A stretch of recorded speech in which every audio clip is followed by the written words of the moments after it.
Bukan di China atau Hong Kong, tapi ini di Semarang.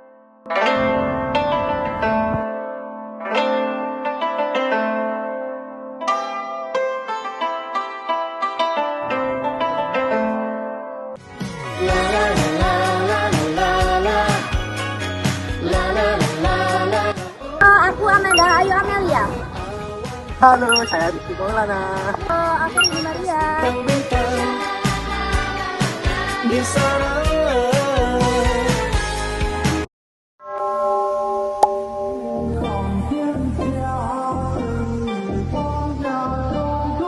Sampokong dibangun sebagai bentuk penghormatan terhadap Laksamana Cheng Ho, seorang pelaut muslim dari Tiongkok yang memimpin ekspedisi besar ke Asia Tenggara pada awal abad ke-15. Tempat ini menarik perhatian karena menjadi simbol akulturasi budaya Tionghoa dan juga Jawa.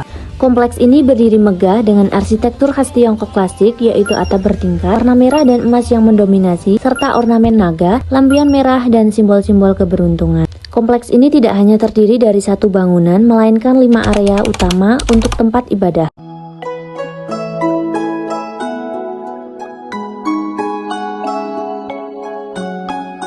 Elemen yang paling mencolok adalah patung raksasa Laksamana Cheng Ho setinggi sekitar 10,7 meter yang berdiri tegak di pelataran utama yang dibawa dari Tiongkok menggunakan kapal. Pertama, tempat pemujaan Dewa Bumi. Di sini para umat mengucapkan terima kasih dan bersyukur kepada Dewa Bumi yang telah memberikan tanah yang subur, panen yang melimpah, dan kekayaan alam yang beraneka ragam. Kelenteng Jurumudi, yaitu sebagai bentuk penghormatan untuk awak kapal Cheng Ho, Wang Jeng Hong.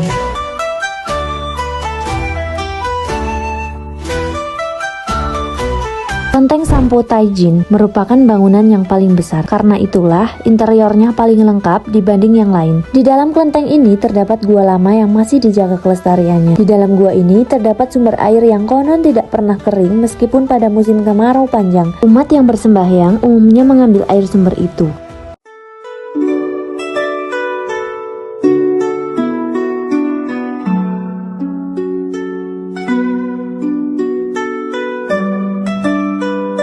Di sisi barat terdapat kelenteng Kiai Jangkar. Ini melambangkan apa ya?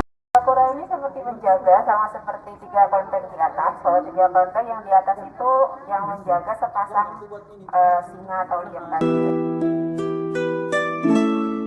Jangkar besar ini merupakan lambang yang mewakili kapal-kapal armada Cheng Ho dan digunakan sebagai alat konsentrasi dalam sembahyang atau semedi. Tempat pemujaan Kiai dan Nyi Tumpeng merupakan prasasti berbentuk makam yang digunakan sebagai tempat bersemedi dan memohon berkah. Satu simbol menarik lain yang kami temui adalah pohon tua dengan rantai besi yang melilit batangnya. Dikenal masyarakat sekitar sebagai pohon rantai. Konon, pohon ini dianggap sakral karena dipercaya sebagai tempat Cheng Ho mengikat kapalnya saat bersandar di Semarang. Jangan lewatkan satu bagian penting di belakang kelenteng Sampo Taijin. Ada dinding perjalanan Laksmana Cheng Ho selama berlayar.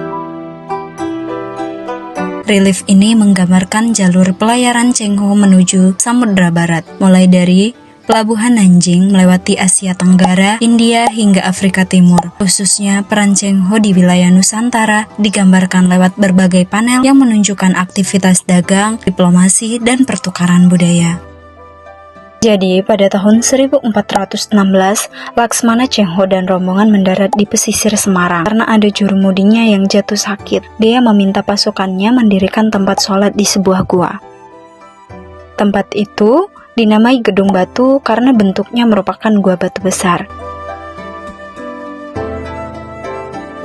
Di dalam gua tersebut terdapat patung Sampo Taijin, Laksmana Cheng Ho sebagai tempat bersembayang atau berziarah. Meskipun Laksmana Cheng Ho beragama Islam, masyarakat yang percaya menganggapnya sebagai dewa. Sejak saat itulah, tempat sholat itu berubah fungsi menjadi kelenteng. Selain sebagai tempat ibadah, Sampokong juga menjadi pusat wisata budaya dan sejarah. Hal ini menunjukkan bahwa Sampokong tidak hanya menjadi tempat religius, tetapi juga pusat integrasi budaya dan toleransi antar umat beragama.